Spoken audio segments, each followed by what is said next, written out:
केंद्रीय उदका आयोगान डीपीआर मंजूर केलो आसलो तरी कर्नाटकाक कळसा बंडोरा प्रकल्पाचे काम सुरू करपाक दिवचे न्हय हे खातीर गोंय सरकारान करीत आशिल्ल्या यत्नाक पर्यावरण मंत्रालयान सकारात्मक प्रतिसाद दिला। या प्रकल्पा खातीर लागपी रान जमीन आनी प्रकल्पाच्या आडेकडेक आशिल्ल्या इको सेन्सिटिव्ह झोना विशीं पर्यावरण मंत्रालयान कर्नाटका सरकाराकडेन स्पश्टीकरण मागला। दुसरे वटेन म्हादयचे उदक बोळोवन कर्नाटका सर्वोच्च न्यायालयाच्या आदेशाचोय कसो भंग केला हे विशीं गोंय सरकारान सर्वोच्च न्यायालयांत नव्यान शपथपत्र दाखल केला। कळसा बंडोरा प्रकल्पाचो कर्नाटकाचो नवो डीपीआर मंजूर जाल्या उपरांत जाग आयिल्ल्या गोंय सरकारान हाऊस कमिटी स्थापन केली आणि कर्नाटकाक हे काम सुरू करपाक येवचे न्हय देखून केंद्र सरकाराच्या रान आणि पर्यावरण मंत्रालयाकडेन यत्न सुरू केल्यात। अभयारण्यातल्यान येवपी उदक कर्नाटक वळोवपाक शकना, तशेंच हो प्रकल्प इको सेन्सिटिव्ह झोनात आशिल्ल्या कारणान पर्यावरण मंत्रालयान हातून हस्तक्षेप करचो अशी मागणी गोंयान केंद्राकडेन केल्या। हाकाच प्रतिसाद म्हण पर्यावरण मंत्रालयान 15 जानेराक कर्नाटका सरकाराक पत्र बरोवन स्पष्टीकरण मागला।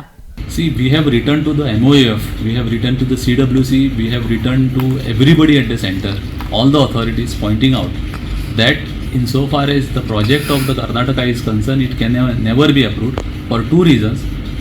One is based on the Wildlife Protection Act, secondly based on the order of the Supreme Court. And then now we have come to know that the MOAF has also asked for clarification from Karnataka on their project as far as the issue of wildlife sanctuary is also concerned. In that letter, the MOAF has written to the Karnataka saying that this project of yours is close to the wildlife sanctuary and it may fall within the eco-sensitive zone. Therefore, they have asked their clarification on Madai. This is about this project, particular project at Khalsa. And we have also written to the MOAF. We have pointed out to the MOAF saying that you cannot grant any clearance to this project.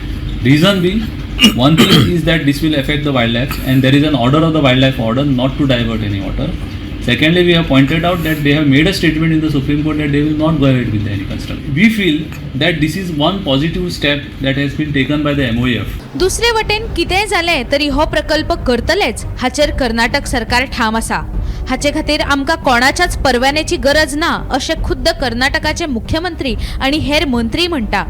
हाचेर लेगीत गोंय सरकारान आक्षेप घेत सर्वोच्च न्यायालयाचो हुमरो hoopla. फुडल्या सप्तकात ह्या सगळ्या प्रकरणाचेर सुनावणी जातली असो गोंय सरकाराक विश्वास आसा।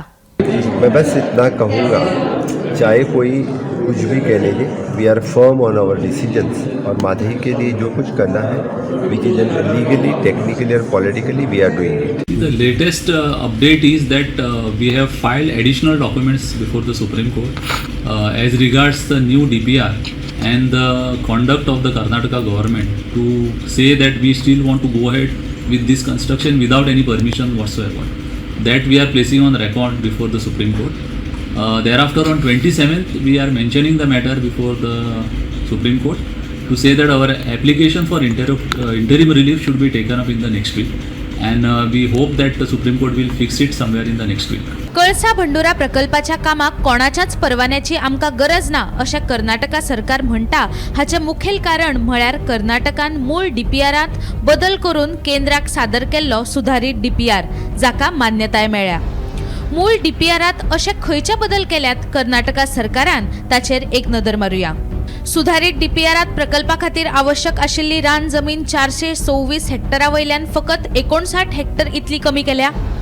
हो प्रकल्प पिवपाच्या उदका खातीर आशिल्ल्या कारणान पर्यावरण मंत्रालयाच्या परवान्याची गरज ना असो दावो कर्नाटकान केला। ह्या प्रकल्पाचेर जावपी धरणांची उंचाय 28 मिटरा वयल्यान 11 मिटराचेर हाडल्या, देखून सुधारित डीपीआराच्या मंजुरेचो मार्ग कर्नाटका खातीर मेकळो जाला। वेंचणुको दोळ्यामुखार दवरून कर्नाटकान हो डीपीआर मंजूर करून घेतलो आसलो तरी ह्या नव्या डीपीआराक कर्नाटकातूच विरोध जायत आसा। भाजपान जैताची रॅली जरी काढली तरी कर्नाटकातल्या म्हादय शेतकरी संघर्ष समितीचो ह्या नव्या डीपीआराक विरोध आसा ही गजाल गोंयाक बरीच फायद्याची थारतली। देखून म्हादयचे उदक वळोवपा खातीर मूळ डीपीआरात बदल करून कायदेशीर लूपहोल सोदपी कर्नाटकाक थांबोवपात गोंय सरकाराक येस येतले काय हे आता कांय दिसा भितरूच स्पष्ट जातले। Bureau report, Gomantak TV.